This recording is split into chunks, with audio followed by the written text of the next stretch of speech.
Hi guys, this is Charlie for Fight Focus. Apologies for the terrible video quality and the fact that I have to hold this microphone. This is a little bit of a late upload since I'm about to head out for a few drinks before the big event, Mayweather-McGregor. Now, a lot of people are labelling this a farce, especially those in the boxing community, notably those who have no financial benefits from the outcome of this fight. So I don't think it is a farce. I think you got the very best in boxing. Pains me to say that as a huge Pacquiao fan, against the very best in MMA. And Conor McGregor is a special MMA athlete. He's an incredible striker. He's very gifted, as well as obviously comes with the marketing package. But notably, he's very big. He's very big at his weight. If I was Floyd Mayweather, I'd have been looking to get this at 147, not 154. But he's gone at 154. I think there's a fair amount of hubris, not necessarily in his camp, but in the boxing community over Conor McGregor's chances in this fight. So, if you look at the numbers, age 40, Floyd Mayweather is the wrong side of a very old age in a fighting sport, and there's very few fighters that have excelled past the age of 40. I mean, you got Bernard Hopkins is the famous one, but he had completely adjusted his style because he was a lot less talented than most of the fighters in and around his era.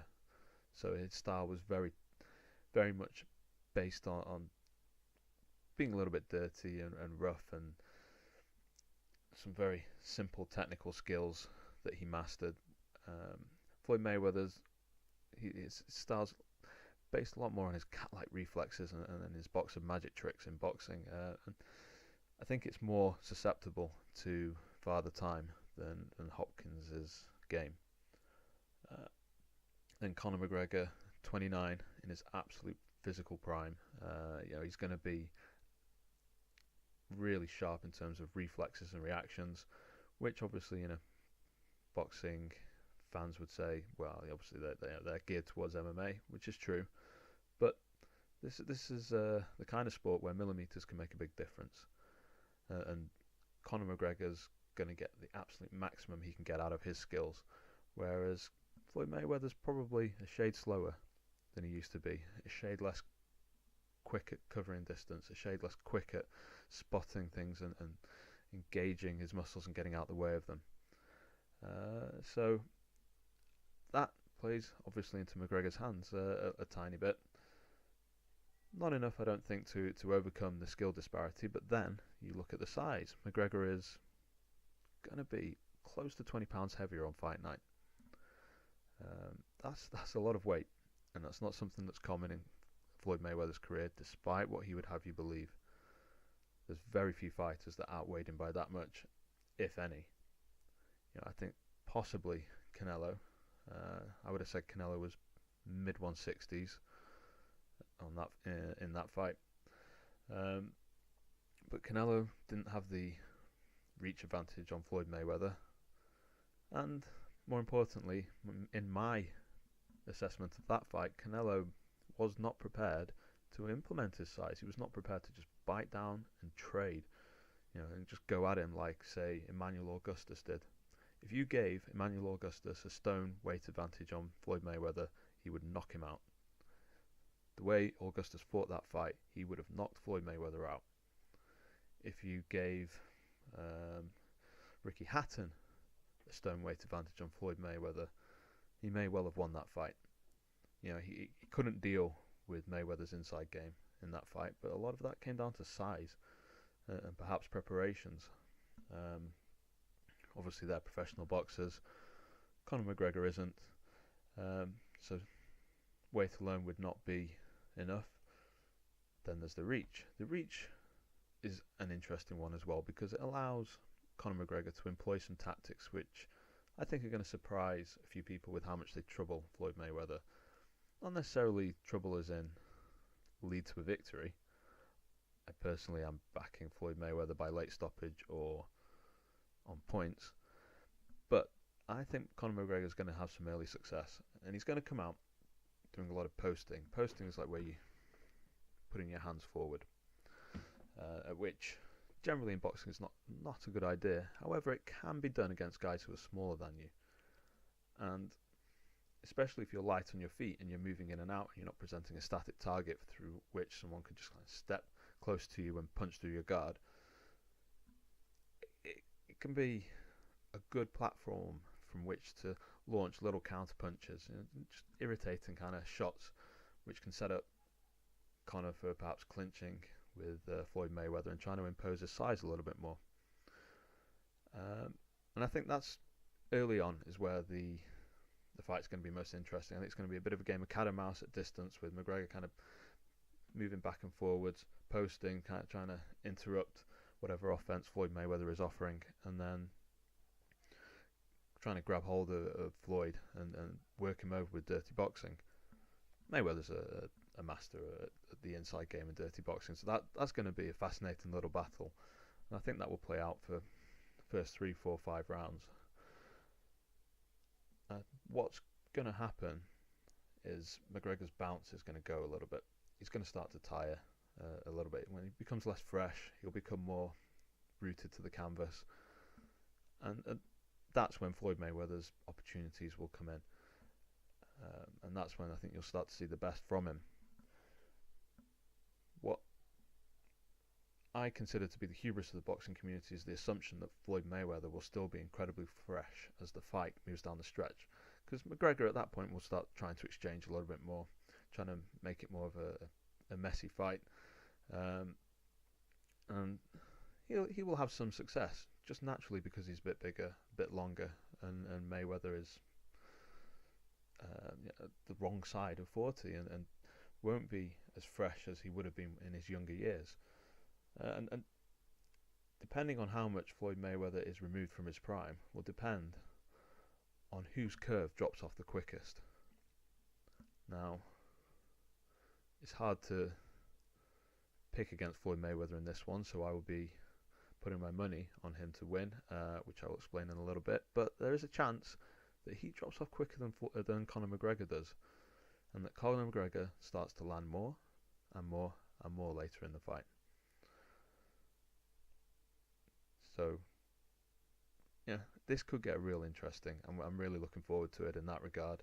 I don't think it's going to be a classic. I think it's going to be quite scrappy. I mean, McGregor's just not a professional boxer. It's not going to have that kind of toe-to-toe action.